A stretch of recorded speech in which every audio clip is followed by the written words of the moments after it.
Nakakalungkot lang isipin na dahil lamang sa mga utang dito sa mga Ola ay mayroong mga pamilyang nasira, mag-asawang naghiwalay, mga nagmamahala na napunta sa wala dahil lamang sa mga pagkakamali na nakahiram dito sa mga abusadong online lending apps. Tara, samahan nyo ko, talakayin natin, pag-usapan natin kung bakit minsan humahantong sa ganitong klase ng sitwasyon ang mga nababaon sa utang dito sa mga Ola.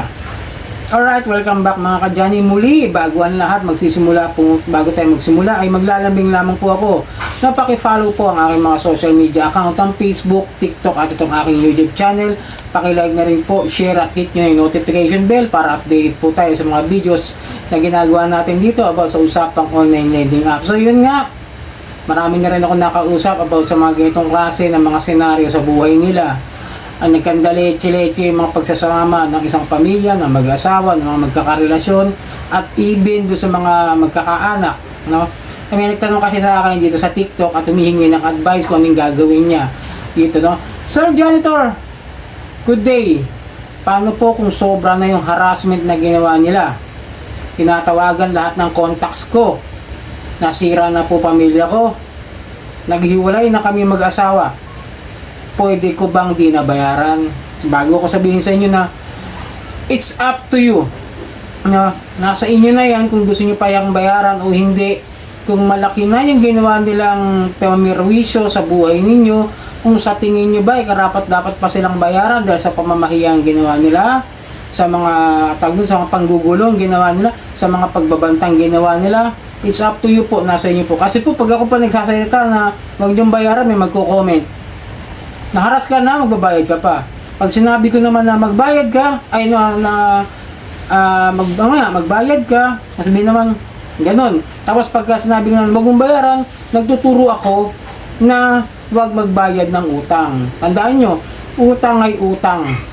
Tandaan nyo po lagi. Pero kung nasa inyo naman po yan, sa inyong desisyon, kung sa tingin nyo nga, nayurakan ang inyong pagkatao, nayurakan ang buong pamilya ninyo, nasira yung mga bagay na iningatan nyo ng matagal na panahon dahil lamang sa pagkakamali na nagkaroon kayo ng utang dito sa mga abusado Ola, it's up to you. It's better to seek help sa mga proper authorities. Ako, may advice ko sa inyo lagi ganoon.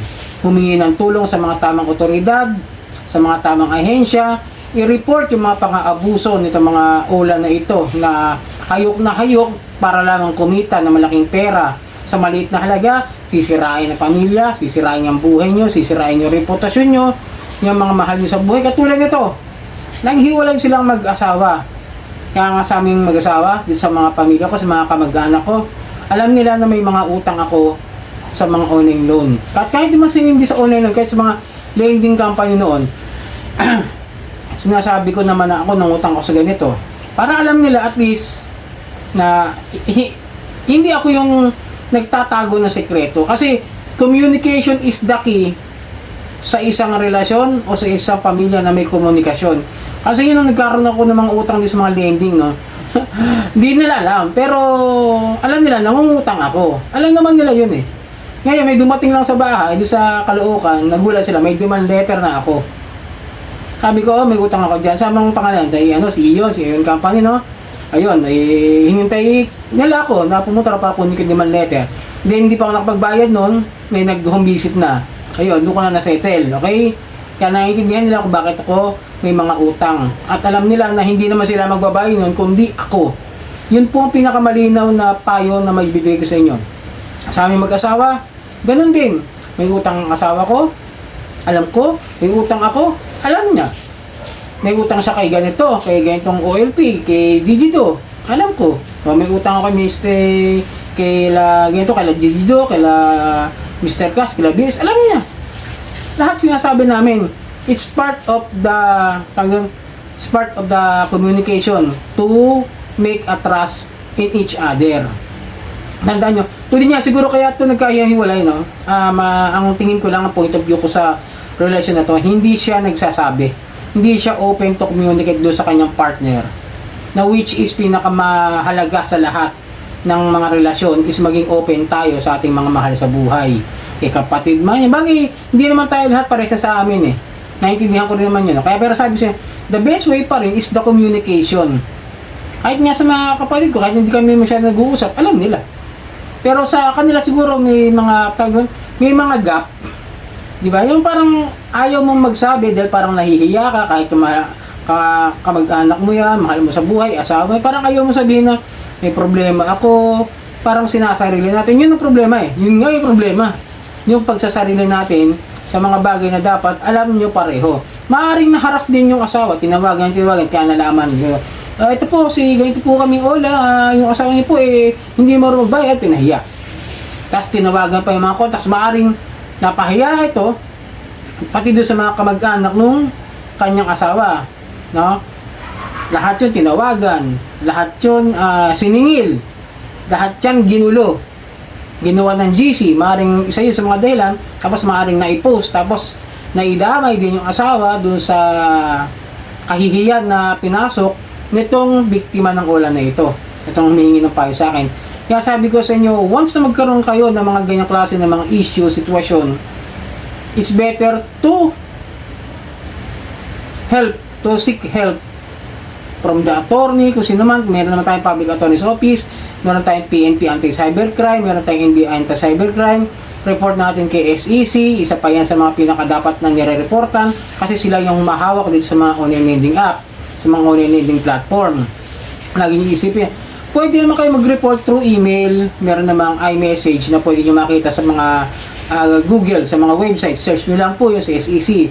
Kung hindi naman po tayo masyado maro, kahit ako, di ko alam masyado, basta punta kayo kay Boss Aray, shoutout kaibigan na hinirepair na kita kasi sa'yo, meron ako nakitang iMessage doon yata didiretso. Pero sinubukan ko kasi yung mag-report na sa SEC, hinanapan ako ng passport para magkaroon ako ng account doon sa SEC Secure Identification. Wala akong passport.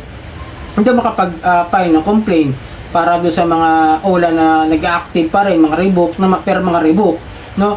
Pero yun papayo ko sa inyo, no? Seek help from the people na tingin nyo mas makakatulong sa inyo. Itong sa akin naman po, may papayo ko sa inyo, kung talagang hindi na kayo binalikan, talagang iniwalayan na kayo ng asawa ninyo, wala tayong magagawa doon. Yun ang desisyon niya. Pero ang magagawa ninyo ngayon, dahil nasira na ngayon nakaraan ninyo, pwede nyo ayusin yung kinabukasan ninyo. Baguhin ninyo yung buhay ninyo. Harapin nyo yung problema.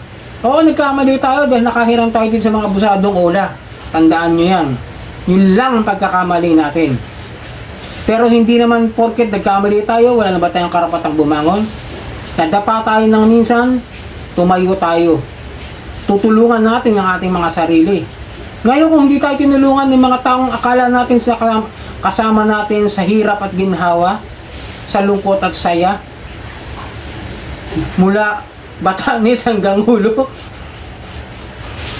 parang nag-iba. Hindi, joke lang yun. Pinasok ko lang para medyo may tayo. Kasi sabi kasi kapag ang isang partner ay hindi mo makasama sa lungkot o sa hirap at laging gusto ginhawa lang, hindi yan yung partner na para sa'yo. Kung dito pa lang sa mga pagsubok na ganito, iniiwan na kayo sa ere. Paano pa kung mas malala yung maging problema? Baka mamaya kung kailan may sakit kayo at hindi niya kayang tindigan yung kanyang yung kanyang sitwasyon, yung kanyang posisyon. Para saan pa naging katuwang mo siya sa buhay, di po ba? Sana medyo magkaroon kayo ng ideya na hindi natatapos ang buhay dahil iniwan kayo ng asawa. Hindi kayo tinulungan ng mga mahal niyo sa buhay.